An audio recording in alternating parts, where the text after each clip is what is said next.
కళాభిరుచి. విదర్భరాజైన విచిత్రసేనుడిది వింత మనస్తత్వం. ఏదైనా ఒక ఆలోచన తలకెక్కితే అది ఒక పట్టాన వదిలేది కాదు. ఒకరోజు ఆయన రంగులు కలిపి కుంచెతో ఏవో పిచ్చి బొమ్మలు గీస్తూ ఉండగా ఉపసేనాని ఏదో సొంత పని మీద రాజు దగ్గరికి వచ్చాడు. అతను తన పని సానుకూలం చేసుకోవడానికి రాజుతో, ప్రభు, తమకు చిత్రకళలో ఆసక్తి ఉన్నదని తెలుసు, కానీ ఇంత గొప్ప కళాఖండాలు మీరు చిత్రించగలరని నేను ఊహించలేకపోయాను. ఇంతటి కళా ప్రతిభతో తమరు చిత్రించే అపురూప చిత్రాలు ఇలా తమ అంతఃపురానికే పరిమితమైపోవటం చాలా విచారించదగ్గ విషయం అన్నాడు ఎంతో లౌక్యంగా. ఆ పొగడ్తలకు ఉబ్బి తబ్బిబ్బైన విచిత్రసేనుడు, కళలన్నీ కడుపు నిండిన కోటీశ్వరుల కన్నా ప్రతీతి ఉన్నది, ఇవి సామాన్యులకు ఏం మేలు చేస్తాయి అన్నాడు. అందుకు ఉపసేనాని, ఏ కళ పరమావధి అయినా ఆత్మానందమే కదా. మీరు చిత్రించిన కళాఖండాల నకళ్ళు వేల సంఖ్యలో చిత్రకారుల చేత చిత్రింపచేసి సామాన్య ప్రజలకు అందుబాటులో ఉండే విధంగా వాటిని అతి చౌక ధరలకు అమ్మకం చేయాలి. అందువల్ల సామాన్యులకు వాటి పట్ల ఆదరణ పెరగటంతో పాటు కళాదృష్టి అలవడుతుంది అన్నాడు. ఉపసేనాని చెప్పిన మాటల ప్రభావం రాజు మీద పనిచేయటం ప్రారంభించగానే అతను వచ్చిన పని ముగించుకుని వెళ్ళిపోయాడు. విచిత్రసేనుడు తన కళాఖండాలు సామాన్య ప్రజలకు చౌకగా అందించే పథకం గురించి ఆలోచించసాగాడు.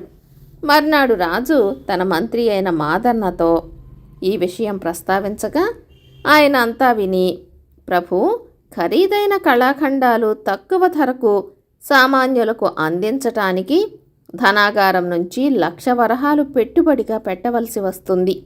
అంత ఖర్చు పెట్టినా సామాన్యులకు కలగబోయే మేలు ఏపాటిదో చెప్పలేం.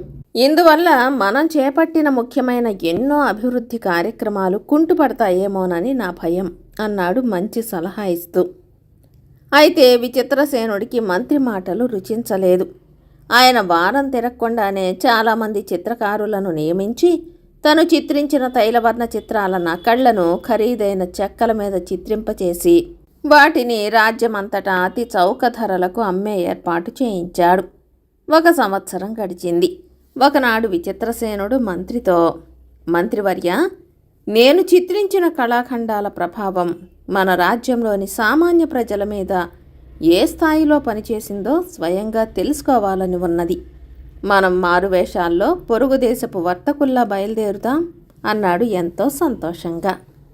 ఇలాంటి అవకాశం కోసం ఎదురు చూస్తున్న మంత్రి మాదన్న మర్నాడే రాజును మారువేషంలో బయలుదేరతీశాడు.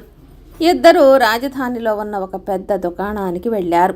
అక్కడ అన్ని రకాల కళాత్మక వస్తువులతో పాటు వివిధ చిత్రకారులు గీసిన రంగురంగుల చిత్రాలున్నాయి. విచిత్రసేనుడు చిత్రించిన చిత్రాల నమూనాలున్న చిత్రపటాలు దొంతర్లుగా దుకాణంలో ఒక మూలపడి ఉన్నాయి. ఆ సమయంలో ఒక మధ్య వయస్కుడు దుకాణంలోకి వచ్చి దుకాణదారుతో, కొత్తగా కట్టిన మా ఇంటికి దిష్టి బొమ్మ ఏది కొందామన్నా చాలా ఖరీదు చెప్తున్నారు. మన విచిత్రసేన మహారాజు గారు చిత్రించిన బొమ్మలు మీరు చౌక ధరకు అమ్ముతున్నట్టున్నది, అదొకటి ఇవ్వండి అన్నాడు. ఆ మాటలు విన్న రాజుకు ఎంతో అవమానం అనిపించింది. ఇక అక్కడి నుంచి వెళ్ళిపోదామని అనుకుంటూ ఉండగా చిత్రకారుడు ఒకడు వచ్చి దుకాణదారును, మన విచిత్రసేనుల వారి కళాఖండాలు 2 ఇవ్వండి అంటూ దుస్తుల్లో నుంచి డబ్బు తీశాడు. మంత్రి మాదన్న వచ్చినవాడు చిత్రకారుడని తెలుసుకుని, మీ వంటి చిత్రకారులు మన రాజుగారి కళాఖండాలు కొంటున్నారని తెలిసి చాలా సంతోషంగా ఉన్నది. మీరు విద్యార్థులకు చిత్రకళ నేర్పేందుకు వీటిని ఆదర్శంగా తీసుకుంటున్నారన్నమాట అన్నాడు చిన్నగా నవ్వుతూ. ఆ వెంటనే చిత్రకారుడు చిన్నగా నవ్వి, ఒక మంచి చిత్రాన్ని కళాత్మక విలువలు ధ్వంసం చేస్తూ ఎలా చిత్రించవచ్చునో ఉదాహరణగా మా విద్యార్థులకు చూపడానికే ఈ చిత్రాలను ఉపయోగిస్తున్నాము అన్నాడు. ఆ మాటలతో తల తిరిగిన రాజు అక్కడి నుంచి వెళ్ళబోతూ ఉండగా ఒక వృద్ధ స్త్రీ ఆయన చిత్రించిన 4 చిత్రపటాలు కొని తీసుకుపోసాగింది. మంత్రి ఆమెను సమీపించి, ఏమమ్మా, ఒక్కసారే 4 చిత్రపటాలు కొన్నావు, కనీసం పాతతరం వాళ్లలో అయినా ఇంకా కళాత్మక హృదయం ఉన్నందుకు సంతోషించాలి అన్నాడు. మంత్రి మాటలకు వృద్ధ స్త్రీ సిగ్గుపడుతూ, కళాత్మక విలువలు ఎవరో కడుపు నిండిన మహారాజులకు గాని నా వంటి పేదదానికి కాదు బాబు. నిజానికి ఈ 4 చిత్రాలు గీయడానికి వాడిన కొయ్య చెక్క చాలా ఖరీదైనది. మా పాత పెంకుటింటి 2 కిటికీ చెక్కలు విరిగిపోయాయి. బోలెడు డబ్బు పోసి టేకు చెక్కలు కొనలేక ఈ చెక్క ముక్కలు కొని తీసుకుపోతున్నా. 2 కిటికీలకు మిగిలిన 2 పెళ్ళలు ఊడిన మా పాత గోడలకు తగిలిస్తా అన్నది. ఆమె నిజాయితీగా చెప్పిన మాటలకు ఏం జవాబు చెప్పాలో తోచక మంత్రి రాజుకేసి చూశాడు. అప్పటికి గాని రాజు విచిత్రసేనుడికి తన చిత్రకళా ప్రతిభను, కళాపోషకత్వాన్ని సామాన్య ప్రజలు ఎలా అంచనా వేస్తున్నారో అర్థం కాలేదు. ఆయన మంత్రితో పాటు కోటకు తిరిగి వచ్చి ఎక్కడలేని నిరుత్సాహంతో, మంత్రివర్య, సామాన్య ప్రజలకు కళాదృష్టి అలవడేలా చేయాలన్న ఆశ కొద్దీ నేను పెద్ద పొరపాటే చేశాను. నా చిత్రాలకు నకళ్ళు గీసే చిత్రకారులందరినీ ఈనాడే ఉద్యోగాల్లోంచి తొలగించండి అన్నాడు. దానికి మంత్రి, ప్రభు, తమరు మరోలా భావించకపోతే ఒక సంగతి చెప్పదలిచాను. సామాన్య ప్రజలకు లలిత కళల పట్ల ఆసక్తి కలిగించటం ఎంతైనా అవసరం.